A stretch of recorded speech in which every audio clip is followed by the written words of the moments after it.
Bonjour, bienvenue sur TV5. Je m'appelle Émile. Je m'appelle Eric. Aujourd'hui, on vous présente un entretien avec Scarlett Johansson qui va nous parler du film qui s'appelle Lucy. Aujourd'hui, j'ai le plaisir de vous présenter Scarlett Johansson, l'actrice principale d'un film qui s'appelle Lucy. Bonjour, c'est un plaisir pour moi d'être ici aujourd'hui sur TV5. Tout d'abord, je voudrais envoyer un salut aux mes spectateurs. Scarlett, est-ce que vous pouvez nous raconter un peu du film? Bien sûr, ce film parle d'une jeune étudiante, Lucy, qui, à la suite de circonstances indépendantes de sa volonté,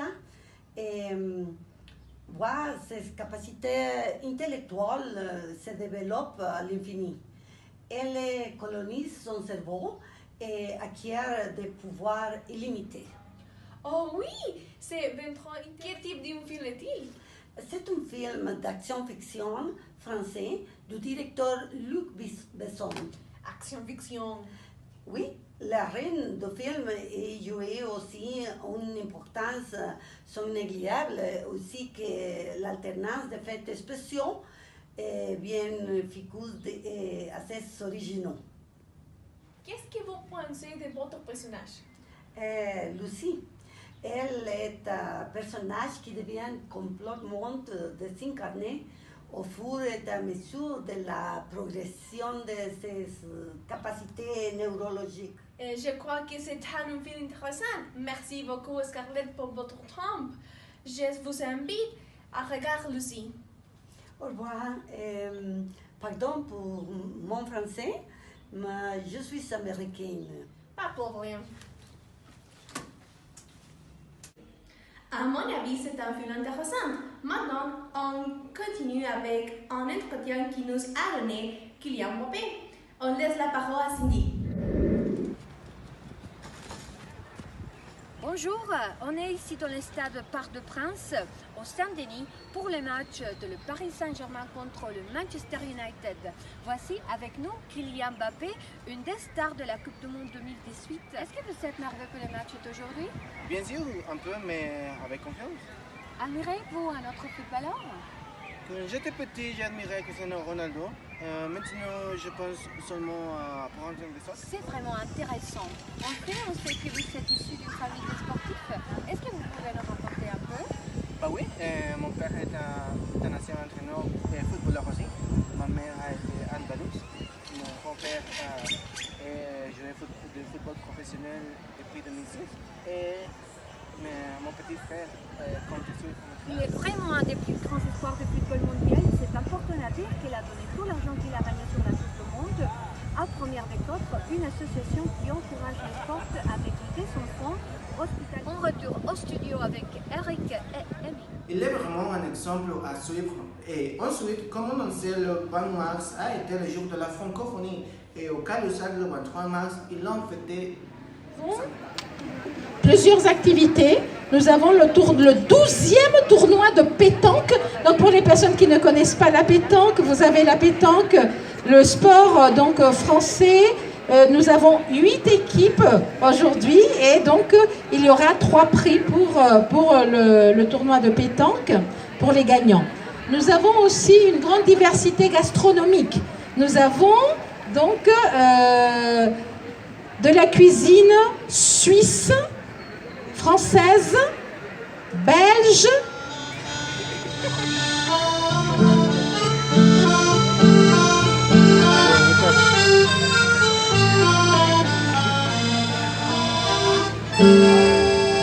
à Paris, quand un amour fleurit, ça fait pendant les semaines le cœur qui se sourit, tout ça par ce qu'il s'aime à Paris.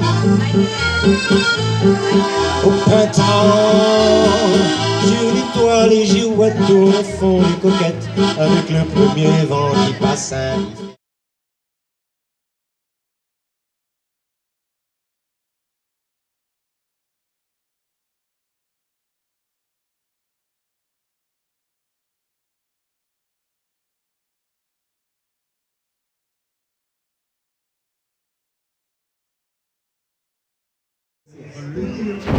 Si el vino no tiene bouquet, es jovencito sin cuerpo. Voy.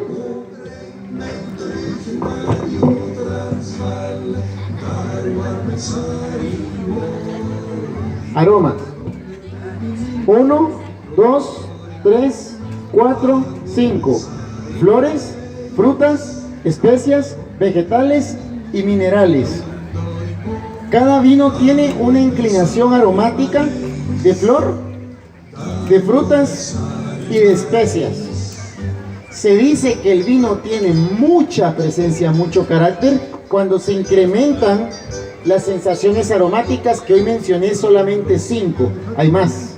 Je trouve que ça a été vraiment génial. Il y avait beaucoup d'activités. Finalement, on présentait les nouveaux vidéos de Corneille.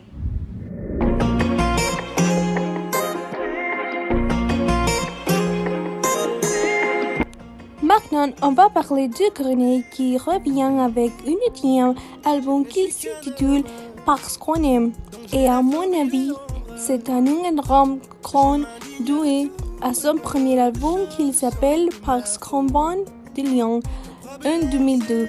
Qu'est-ce que vous en pensez? Je pense que Parce qu'on vient de loin lui avait offert le succès avec le titre Avec classe, Ensemble et Seul au monde. Et alors, depuis qu'il a sorti plusieurs albums, je trouve qu'il a testé plusieurs couleurs musicales. Il y a eu 2 enfants, il a sorti une autobiographie, et bon, il est revenu l'an dernier avec un album de reprise. Et il n'avait pas sorti d'album de chansons originales depuis 2013. Je trouve que cet album pour lui, c'est vraiment un retour aux sources. Je trouve que l'album parle de la liberté, qui revient avec un duo clairement R&B avec des touches de funk et d'électron. Je pense qu'on a l'impression qu'il n'a jamais quitté. On retrouve de son joli timbre, ce sourire dans la voix. C'est très bien produit, à mon avis. Le premier single de cet album est Tout le monde. Pour moi, c'est une excellente chanson. Je crois que Corneille a pris la même recette et il a recommencé. Et ça fonctionnait vraiment. À mon avis, il nous parle dans cet album de sa nouvelle vie. Des papas qui dorment bon, des maris nous poussent à nous interroger sur notre société. Oui, c'est vrai.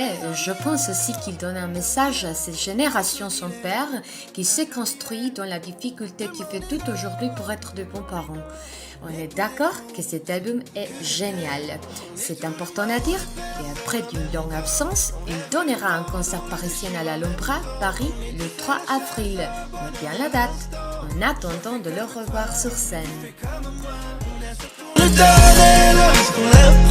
est fait de prières et de neveux d'enfants. On est fait d'hier, tous prisonniers du temps. Mais qui est comme toi, qui est comme moi? Personne. Et tout le monde. Personne. Et tout le monde.